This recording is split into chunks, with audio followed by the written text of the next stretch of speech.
Hello everyone and welcome back. The internet is a vast place, filled with countless stories. Most are harmless, but some are shared in the dark corners of forums and threads, stories that are whispered rather than shouted, tales that cling to you long after you've closed your browser. Tonight, we're delving into the digital shadows to bring you 3 true creepy horror stories, all shared by the people who lived them on Reddit. Our first story comes from a user who simply wanted a quiet place to study.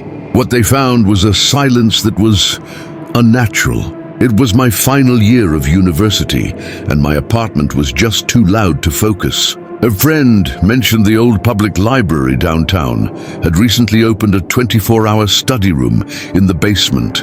It was a quiet, forgotten part of the building, perfect for cramming for exams. The first night was fine. It was just me, the hum of the fluorescent lights, and the smell of old paper.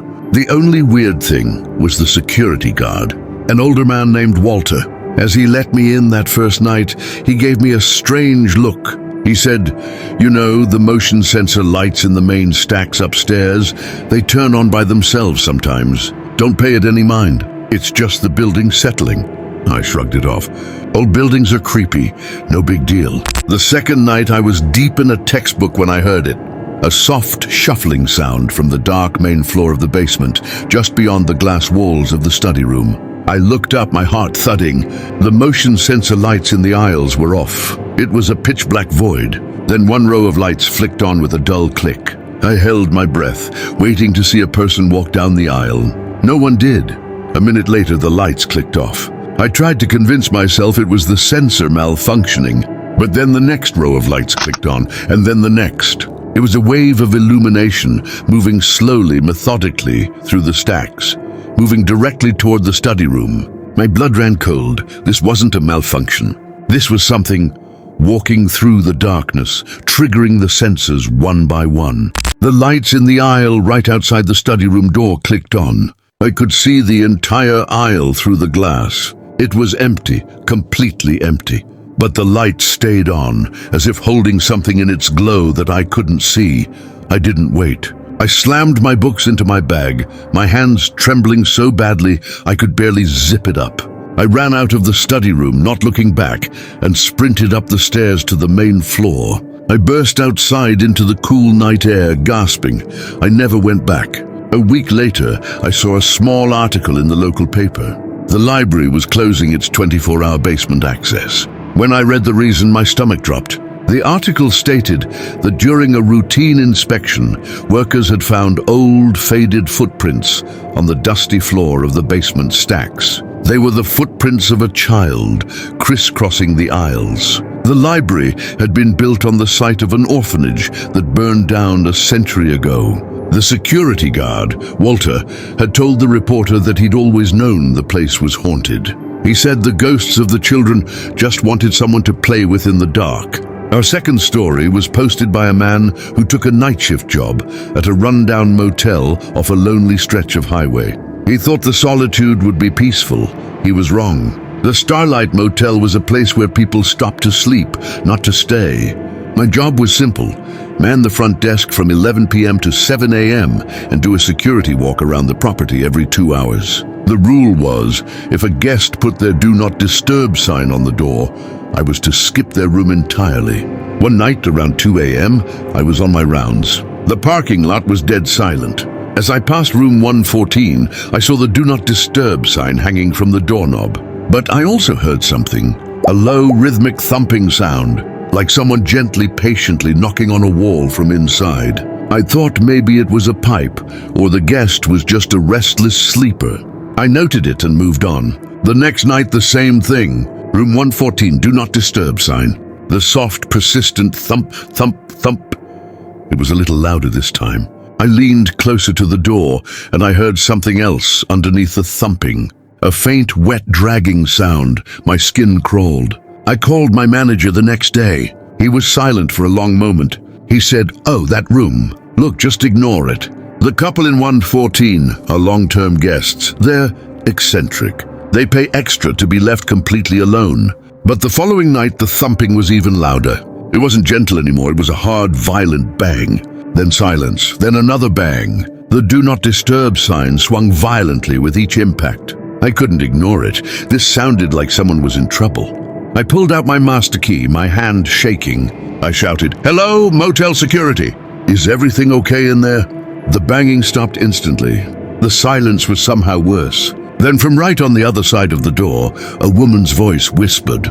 It was raspy and close to the keyhole. She whispered, "We're fine, we're just redecorating." I backed away. I didn't run my rounds for the rest of the night. In the morning, the day shift clerk arrived. I told him what happened.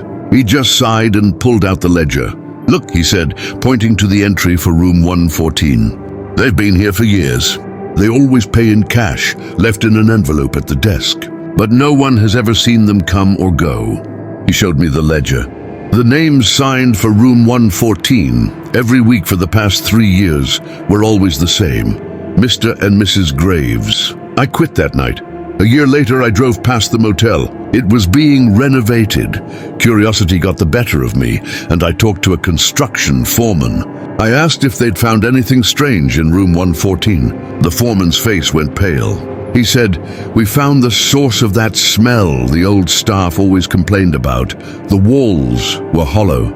Behind the drywall in room 114 was a bricked-over doorway to the room next to it.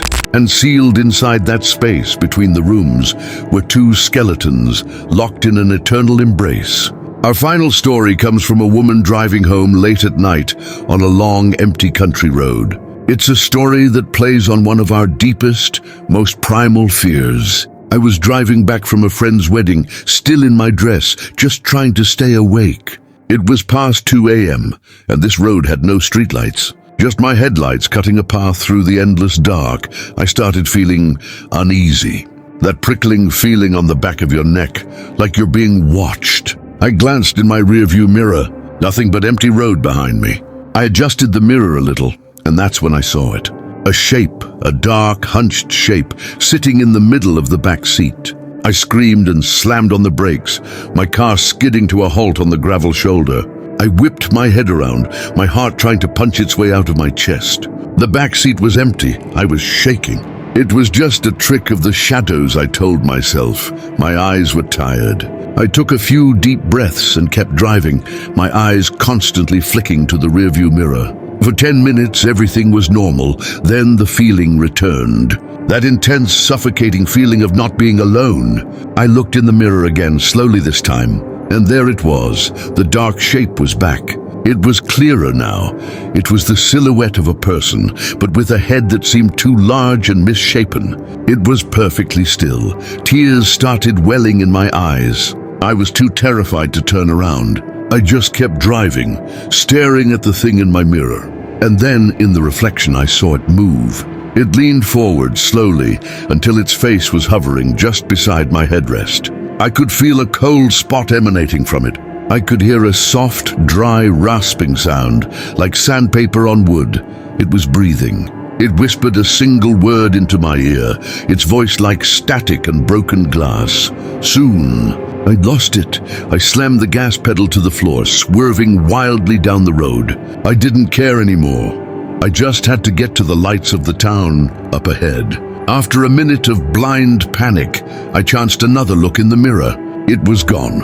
I drove straight to the police station and stumbled inside, sobbing. An officer sat with me as I tried to explain what happened. He was kind, but I could tell he didn't believe me. He offered to check my car. He came back a few minutes later, his expression grim. "Ma'am," he said, "I don't know how to tell you this, but your back doors were unlocked, and we found these on the floor behind the passenger seat." He held up an evidence bag. Inside were 2 things, a small handmade doll with black buttons for eyes and a stitched-on smile, and a long, sharp kitchen knife, its blade smeared with something dark and dirty. He said, "It looks like someone was hiding in your car. We'll need to take your statement." But I knew it wasn't just someone. The thing I saw in the mirror, its head was the same shape as that doll's. It wasn't a person who got in. It was something that had been waiting. And its warning was clear. It wasn't finished with me. It would be back Soon, a silent presence in a library basement, a secret hidden within a motel wall, and a passenger that was never truly there. 3 creepy tales from the depths of the internet, proving that sometimes the most frightening stories are the ones we find in the most ordinary places. Which of these stories scared you the most? Comment below and subscribe for more true horror stories.